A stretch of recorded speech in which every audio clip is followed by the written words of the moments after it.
చివరిగా ఆయన 24 గంటల్లో సిలువకు అప్పగింపబడతాను అనేటువంటి క్రమంలో ఆయన్ని దొమ్మిగా వచ్చి పట్టుకున్నారు. ఆయన్ని పట్టుకున్నప్పుడు ఆయన తన శక్తిని ఉపయోగించి, తన బలాన్ని ఉపయోగించి ఆయన విడిపించుకోగలిగేటువంటి శక్తివంతమైనటువంటి మనుష్యుడైన.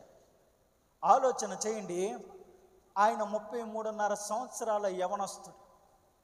యవ్వన కాలంలో ఉండే బలం అంతా ఇంత కాదు.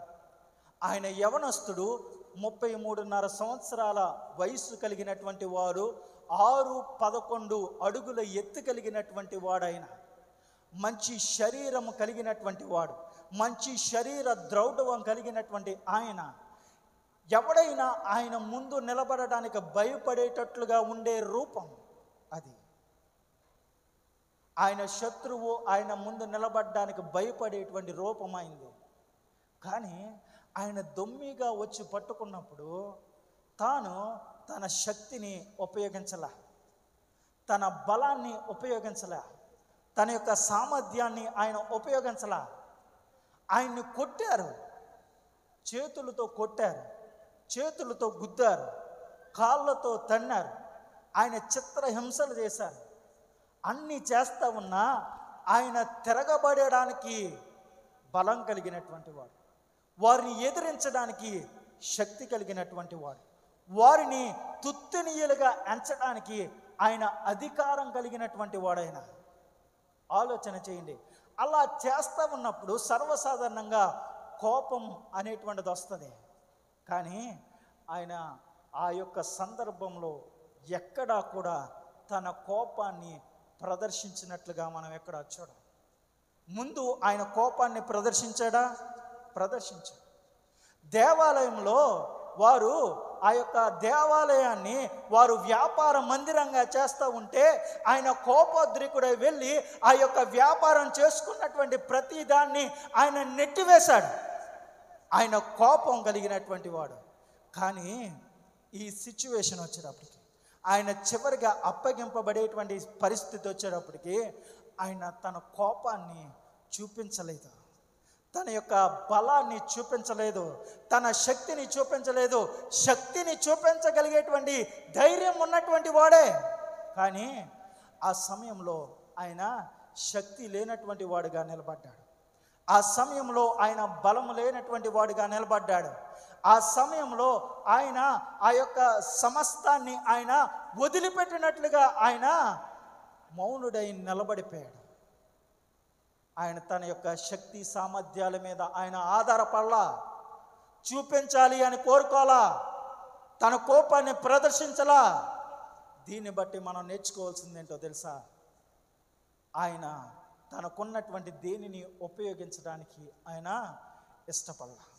చివరి క్రమంలో ఆయన్ని ఇంకో కొన్ని గంటల్లో సిలువకు అప్పగిస్తారు అనేటువంటి క్రమంలో ఆయన్ని చాలామంది దూషించారు, చాలామంది ఆయన్ని అవహేళన చేశారు. నువ్వు దేవుడు వారా? నువ్వు దేవుడు అయితే నువ్వు ఆ యొక్క సిలువ మీద నుంచి దిగిరా, నీవు దేవుడు అయితే నిన్ను నువ్వు కాపాడుకో, నీవు దేవుడు అయితే నువ్వు ఎలా చేయి, నీ దేవుడు వచ్చి నిన్ను కాపాడుతాడేమో చూస్తాను, ఇదిగో మందిరాన్ని పడగొట్టి 3 దినాల్లో పడిగొట్టి లేపుతానని నువ్వు కాపాడుకోరా అని ఆ మాటలు వినిపించాయి. ఆ మాటలు మాట్లాడుతూ ఉన్నప్పుడు ఆయన మాట్లాడగలిగితే ఎవడు ఆయన ఎదుట నిలవలేడు. ఎందుకో తెలుసా? ఆయన చిన్న ప్రాయంలో ఉన్నప్పుడే ఆయన మాట్లాడుతూ ఉన్నాడు. సమాజ మందిరంలో మాట్లాడుతూ ఉంటే ఎవడో వీడు ఆ యొక్క వడ్రంగి వాడు కొడుకే కదా, ఎంత గొప్పగా ఎలా మాట్లాడుతున్నాడు, ఎంత జ్ఞానంగా ఎలా మాట్లాడుతూ ఉన్నాడు, ఎంత తెలివిగా ఎలా మాట్లాడుతూ ఉన్నాడు అని అన్నారు. కానీ ఆ యొక్క సందర్భానికి వచ్చిన తర్వాత ఆయన యొక్క పరిస్థితి ఏ విధంగా మారిపోయిందో తెలుసా? ఆయన ఎలా నిలబడిపోయాడో తెలుసా? గొర్రె బొచ్చు కత్తిరించు వాని ఎదుట గొర్రె ఉన్నట్లుగా మౌనంగా ఉండిపోయాడు. ఆయన ఒక్క మాట కూడా మాట్లాడకుండా ఆయన మౌనుడై నిశ్చేష్టుడై, ఆయన ఏ మాత్రం బలము లేక అతి బలహీనమైన అతి శక్తిహీనమైనటువంటి పరిస్థితుల్లో ఆయన తన యొక్క మాటలు కూడా మాట్లాడకుండా ఉండిపోయాడు. ఆయన మాట్లాడగలిగేటువంటి యోగ్యత కలిగినటువంటి వాడు. ఒకవేళ ఆయన నోరు విప్పి, అయ్యా ఇది అన్యాయమైనటువంటి తీర్పు, ఇది న్యాయమైనటువంటి తీర్పు కాదు, నేను ఏ దోషం చేయలా, నేను ఏ పాపం చేయలా, వీళ్ళు నన్ను అక్రమంగా పట్టుకున్నారు, వీరు నన్ను దౌర్జన్యంగా ఇక్కడికి తీసుకుని వచ్చారు, నా మీద లేనిపోని నేరారోపణ చేస్తా ఉన్నారు, అయ్యా నేనేమి చేయలా అని ఆయన ఆ రోజు మాట్లాడగలిగితే, అక్కడ ఆ యొక్క అధికారి అంటాడు, నీవు మాట్లాడితే విడిపించేటువంటి అధికారం నాకుంది, నువ్వు మాట్లాడు అనంటే ఆయన మాట్లాడకుండా మౌనం కలిగి నిలబడిపోయాడు. అన్యాయపు తీర్పు తీర్చబడుతున్నా, అన్యాయపు శిక్ష అనుభవిస్తా ఉన్నా ఆయన మాట్లాడకుండా మౌనుడై నిలబడిపోయాడు.